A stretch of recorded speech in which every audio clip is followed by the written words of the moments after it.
Section 6.4 is called efficiency curve, and efficiency curve relates this figure 6.5.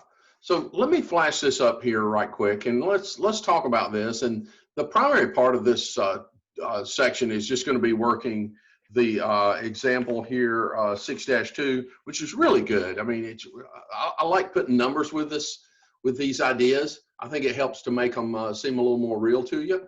So let's look at this curve. I want to point out one thing right from the start. And that thing that I want to point out to you, I want you to look at one particular part of this curve.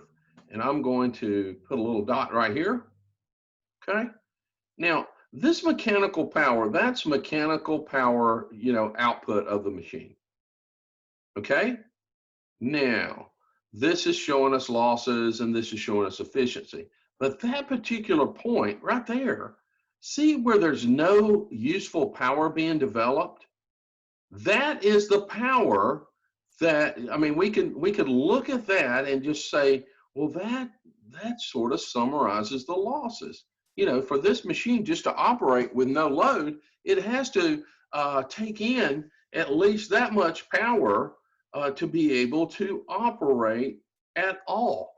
So I must overcome that level of loss to be able to even function. So I wanted to point that out to you first.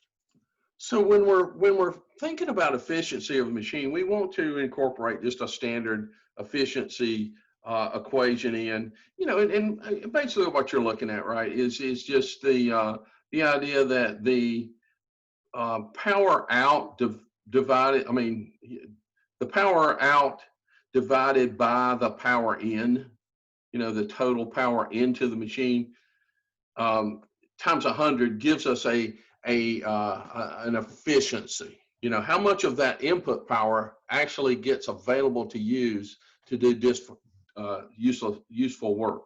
Okay, the power out, in other words. And then I can rewrite the power in as I can say that it's equal to the power out plus the losses, right? So, the power in is this amount plus the losses, is another way to define that.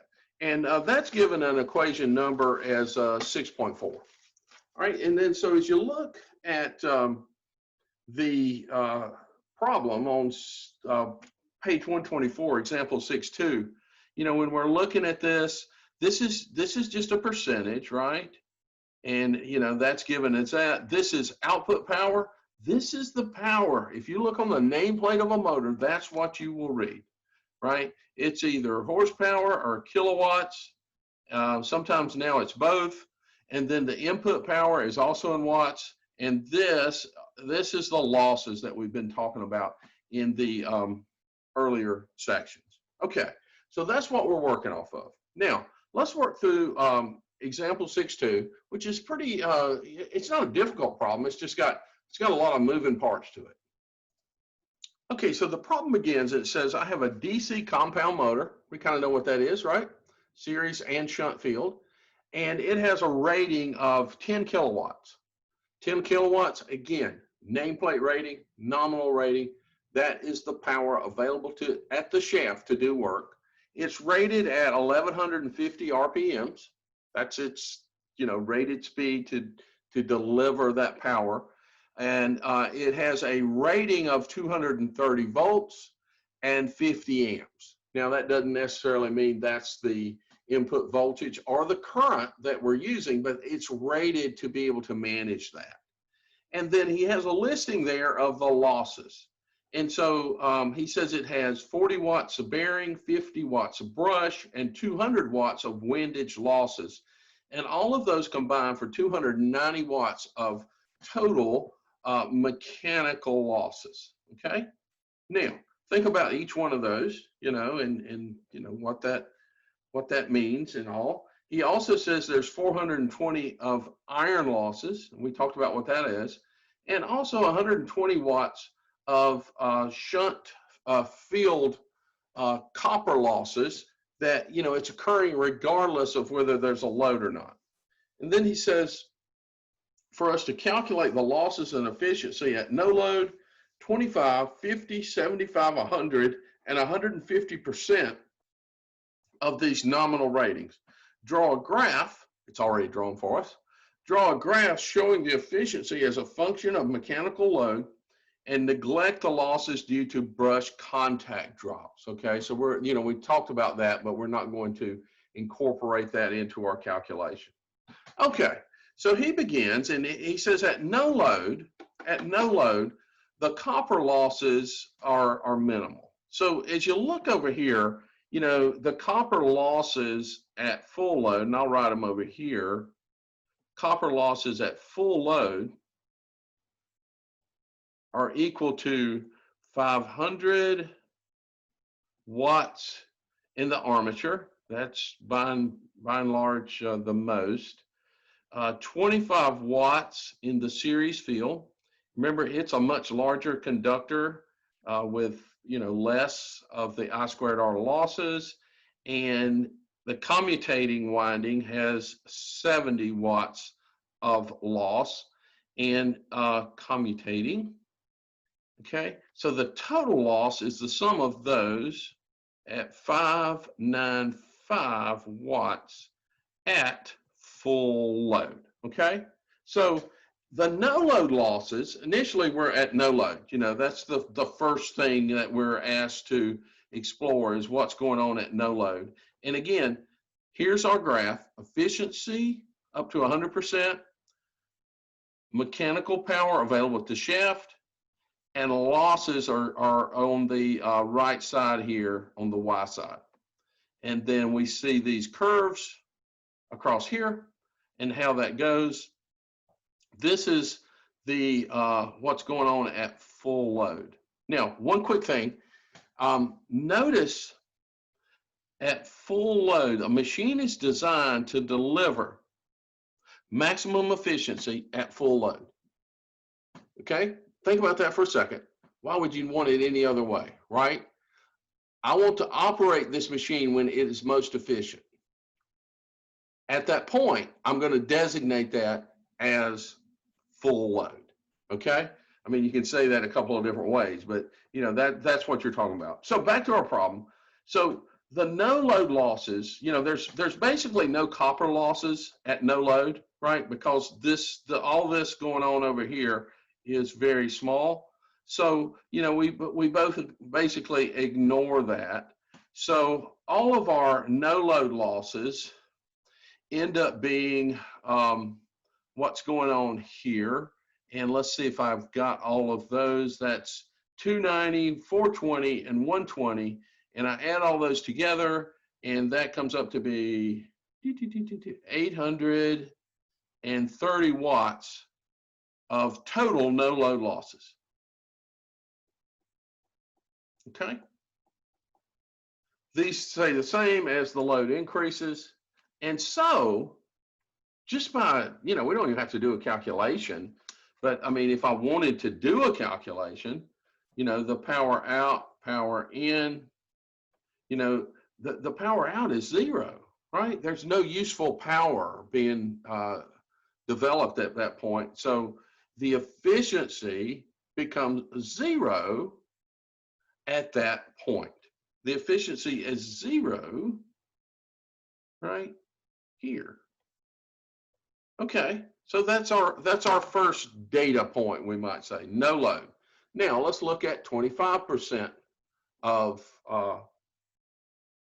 load. So a neat thing I think that Wilde does here, he says that 25% of its nominal rating, the nominal rating being 10 kilowatts, the armature current is approximately 25% of its full load value. Because the copper losses vary as the square of the current, the copper losses vary as the square of the current. This is constant. So it doesn't change. So when I go in to do these considerations, all I'm looking at here is how does the current variance cause the losses to vary. So he does a nice little thought exercise and says, well, the copper losses in the armature circuit at 25% would be 1/4 squared times this total amount here times 595, because it varies as the square of the current. So 0.25, or 1/4 squared, times 595, and I'm going to come out with 37 watts. Okay, so now I have 37 watts from here plus 830 watts from this set no load loss. So my total losses at 25% become 867 watts. Okay, the useful power developed by the motor at 25%, or the output power at 25%, is given by this equation here, where I think about the power out being 25% of the, total full load, right? So that power out is 2,500 watts. And the power in, we defined it earlier as, we've got this equation, power out, and then this is, the denominator is this. Okay, so I end up with 2,500 power out, right? Just 25%. And that is divided by 2,500 plus 867. And that comes out to be, what does that come out to be? That becomes 2,500 divided by 3367, or the efficiency calculation would be at 74%. Okay, and we could find that on the on our curve here, and at the efficiency. What is it at these values? Where is it going to be? Okay, so if we looked at the output, this would be 3. And so right in here, trying to do this best I can, I'm hitting the curve, and you can see that would be approximately this 74% right there on the curve. Okay, makes sense? Okay, so that's how you would do that calculation. And then he also goes through, and I won't beat this down, to you continuously, but he also walks you through this same process at 50% of the full load, at 75%, at 100%, and at 150%. And we can go through and we can do this same calculation and come up with those values, and we can see how this curve was developed. For instance, there at 50% load,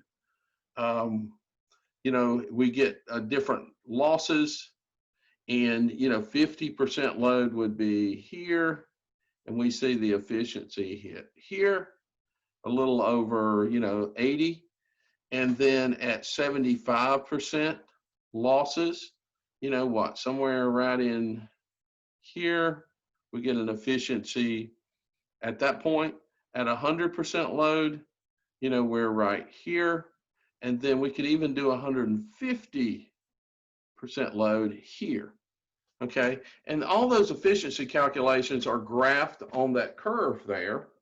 And you guys also have all of this in a table that you can look at, and that is on table 6A on page 125. So let's look at that. Let me pull that up too.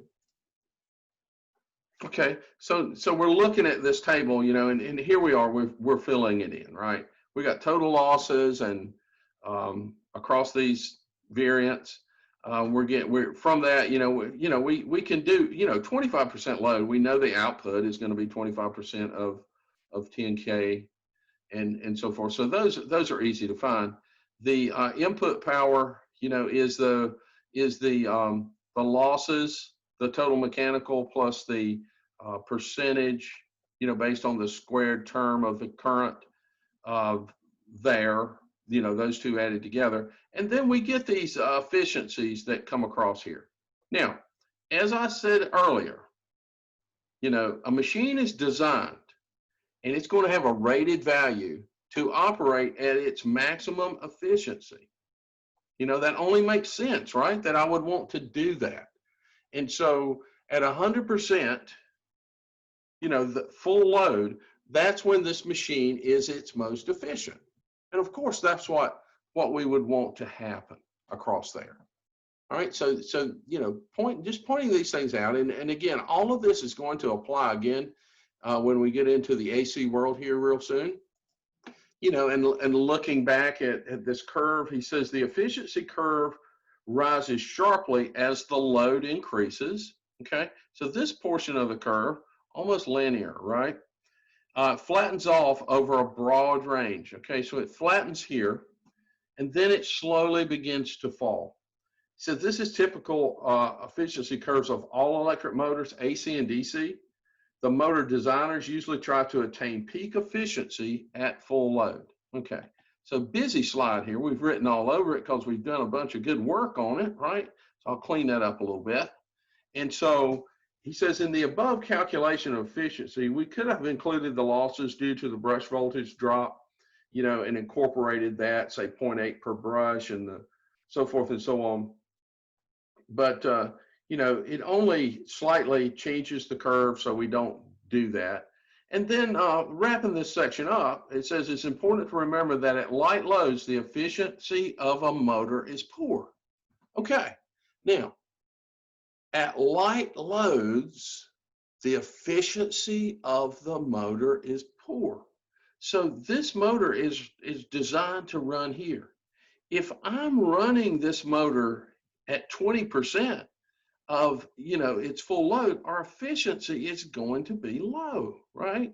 And so as someone that works in this field, what you should take away from that is you always select a motor that has a power rating roughly equal to the load that you want to drive.